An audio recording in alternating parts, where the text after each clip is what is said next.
आप सबका 5 मार्च 2025 को दिल्ली की ताज़ा विस्तृत खबरों में स्वागत है। नमस्कार।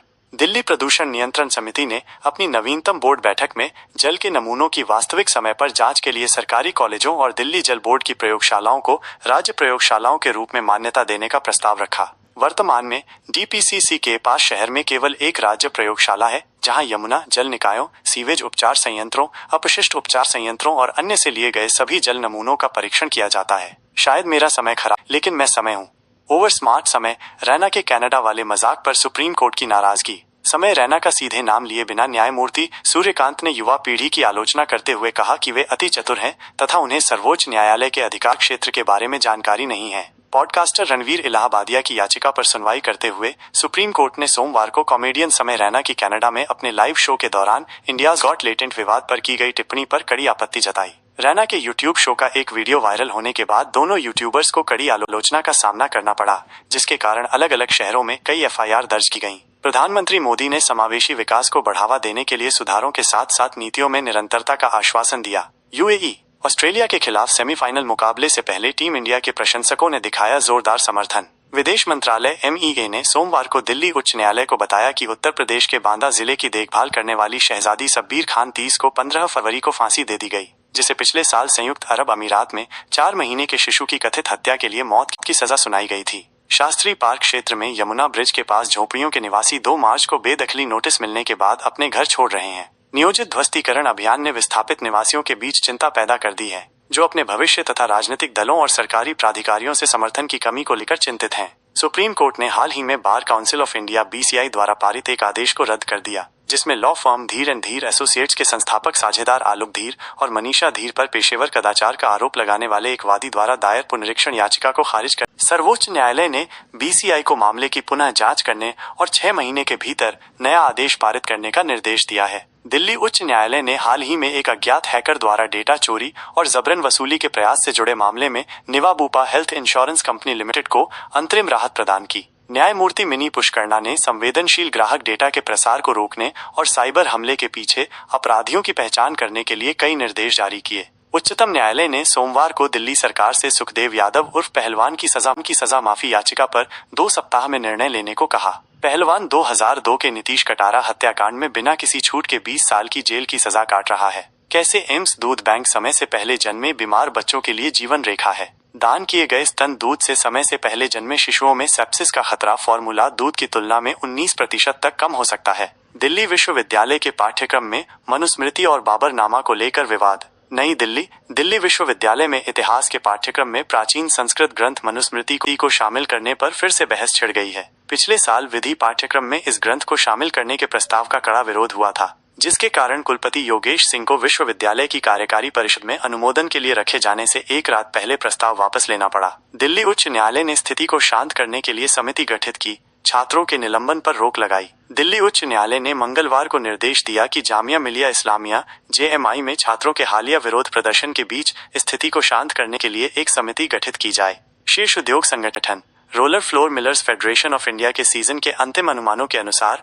भारत की मुख्य शीतकालीन खाद्यान्न गेहूं की फसल का आकार बढ़कर 328 मिलियन हेक्टेयर हो गया है, जो 3 वर्षों का उच्चतम स्तर है। सरकार द्वारा भी शीघ्र ही जारी किए जाने की उम्मीद है, क्योंकि देश की खाद्य सुरक्षा के लिए महत्वपूर्ण अनाज अपनी परिपक्वता अवस्था में प्रवेश कर रहा है। सार्वजनिक क्षेत्र के हेडहंटर पीईएसबी ने सोमवार को यंत्र इंडिया लिमिटेड के निदेशक मानव संसाधन के पद के लिए विनीत शर्मा का चयन किया। आपराधिक पृष्ठभूमि के अभाव तथा अन्य परिस्थितियों का हवाला देते हुए सर्वोच्च न्यायालय ने हाल ही में अपने 2 नाबालिग बच्चों की हत्या के आरोपी एक व्यक्ति की मौत की सजा को बिना किसी छूट के आजीवन कारावास में बदल दिया। न्यायालय ने इस सिद्धांत की पुनः पुष्टि की कि मृत्युदंड दुर्लभतम मामलों में अपराध को कम करने वाली और गंभीर बनाने वाली परिस्थितियों पर गहन विचार करने के बाद दिया जाना चाहिए। दिल्ली विश्वविद्यालय के छात्र की हिट एंड रन में मौत, साइकिल पर अखबार बांट रहा था। पुलिस ने पुष्टि की है कि कार और उसके चालक की अभी तक पहचान नहीं हो पाई है। भारत ने कश्मीर और मणिपुर पर उतार चढ़ाव भरे चुनिंदा बयान के लिए यूएनएचआर प्रमुख की आलोचना की। भारत ने संयुक्त राष्ट्र मानवाधिकार परिषद के 58वें नियमित सत्र में जम्मू कश्मीर और मणिपुर की स्थिति के संबंध में संयुक्त राष्ट्र मानवाधिकार उच्चायुक्त वोल्कर तुर्क की निराधार टिप्पणियों की निंदा की है। सार्वजनिक स्थानों पर स्तनपान को कलंकित नहीं माना जाना चाहिए, राज्य को सुविधाएं उपलब्ध करानी चाहिए, supreme court.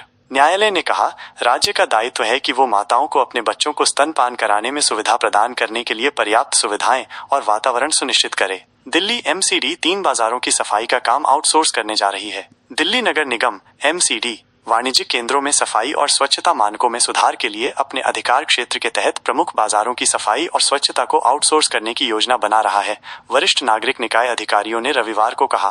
Fast moving consumer goods FMCG उद्योग अत्यधिक प्रतिस्पर्धी है, जिसके लिए व्यवसायों को फील्ड सेल्स टीमों को कुशलतापूर्वक प्रबंधित करने, ऑर्डर ट्रैक करने और डिलीवरी को अनुकूलित करने की आवश्यकता होती है। कई कंपनियां अभी भी मैन्युअल रिपोर्टिंग और पुरानी ट्रैकिंग विधियों पर निर्भर हैं, जिससे देरी और परिचालन अक्षमताएं होती हैं। Outlet trail dial ERP technologies limited द्वारा एक उन्नत फील्ड फोर्स मैनेजमेंट सॉफ्टवेयर बिक्री ट्रैकिंग को स्वचालित करके, ऑर्डर प्रबंधन को सुव्यवस्थित करके और वास्तविक समय की व्यावसायिक जानकारी प्रदान करके खेल को बदल रहा है। DPCC ने 3 महीने के भीतर एक ऐप लॉन्च करने की योजना बनाई है, जो विभिन्न राज्य मान्यता प्राप्त प्रयोगशालाओं से वास्तविक समय के प्रदूषण डेटा का विश्लेषण करेगा। दिल्ली प्रदूषण नियंत्रण समिति DPCC के पास प्रदूषण से जुड़ी शिकायतें दर्ज कराना जल्द ही WhatsApp चैटबॉट का इस्तेमाल करने जितना आसान हो सकता है। DPCC ने अधिकारियों के लिए ऑनलाइन निरीक्षण मॉड्यूल, नागरिकों की सहायता के लिए एक डिजिटल हेल्प डेस्क और औद्योगिक क्षेत्रों और नालों की निगरानी के लिए ड्रोन निगरानी लागू करने की योजना बनाई है। 3 महीने के भीतर संगठन द्वारा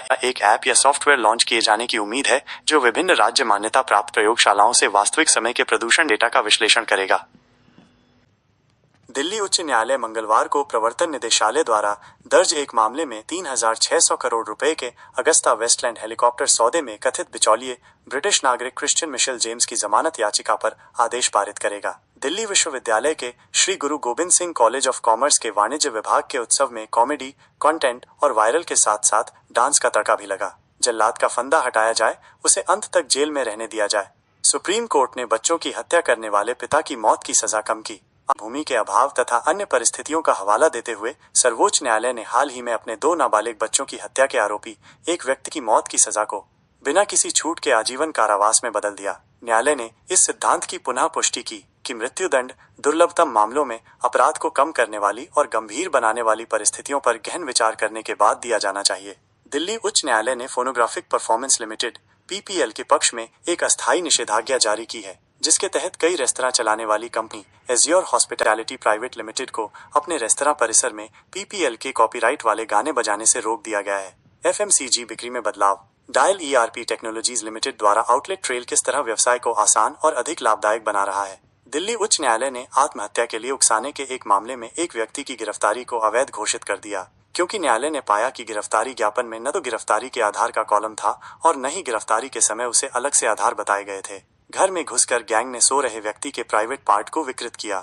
एक विचित्र घटना में उत्तर प्रदेश के गाजियाबाद जिले में 4 बदमाशों के एक गिरोह ने 42 वर्षीय एक व्यक्ति के घर में घुसकर उसके गुप्तांगों को विकृत कर दिया। पुलिस अभी तक अपराधियों की पहचान नहीं कर पाई है। शास्त्री पार्क के निवासियों ने यमुना ब्रिज के पास तोड़फोड़ अभियान से पहले जबरन बेदखली का विरोध किया। चित्र घटना में उत्तर प्रदेश के गाजियाबाद जिले में 4 बदमाशों के एक गिरोह ने 42 वर्षीय एक व्यक्ति के घर में घुसकर उसके गुप्तांगों को विकृत कर दिया। पुलिस अभी तक अपराधियों की पहचान नहीं कर पाई है। शास्त्री पार्क के निवासियों ने यमुना ब्रिज के पास तोड़फोड़ अभियान से पहले जबरन बेदखली का विरोध किया। दिल्ली हाईकोर्ट ने ओलंपिक पहलवान सुशील कुमार को सागर धनखड़ हत्याकांड में जमानत दे दी। कोर्ट ने उन्हें 50,000 रुपए के निजी मुचलके और 2 जमानतदारों के साथ रिहाई का आदेश दिया। सुशील कुमार पर 2021 में सागर धनखड़ और उसके दोस्तों पर हमला करने का आरोप है। दिल्ली की एक अदालत ने नाबालिग लड़की से दुष्कर्म के मामले में दोषी पाए गए व्यक्ति को 20 साल की कठोर कैद की सजा सुनाई है। अदालत ने कहा कि इस तरह के अपराध समाज के लिए खतरा हैं और कड़ी सजा जरूरी है। मुख्यमंत्री रेखा गुप्ता और LGV सक्सेना के नेतृत्व भलसवा लैंडफिल पर पौधारोपण का काम शुरू हो गया है। अब तक 2000 बांस के पौधे लगाए जा चुके हैं और अगले कुछ महीनों में 50,000 और पौधे लगाने का लक्ष्य रखा गया है। दिल्ली के एक प्रसिद्ध स्कूल में पढ़ने वाला 11वीं का छात्र होने वाली परीक्षाओं से बचने के लिए घर से भाग गया। वह बेंगलुरु पहुंचा और एक निर्माणाधीन इमारत में मजदूरी करने लगा। पुलिस ने उसे ढूंढ निकाला है। दिल्ली में 2 पक्षों के बीच फायरिंग में 5 लोगों को गोली लगी है। घायलों का इलाज में चल रहा है। पुलिस मामले की जांच कर रही है।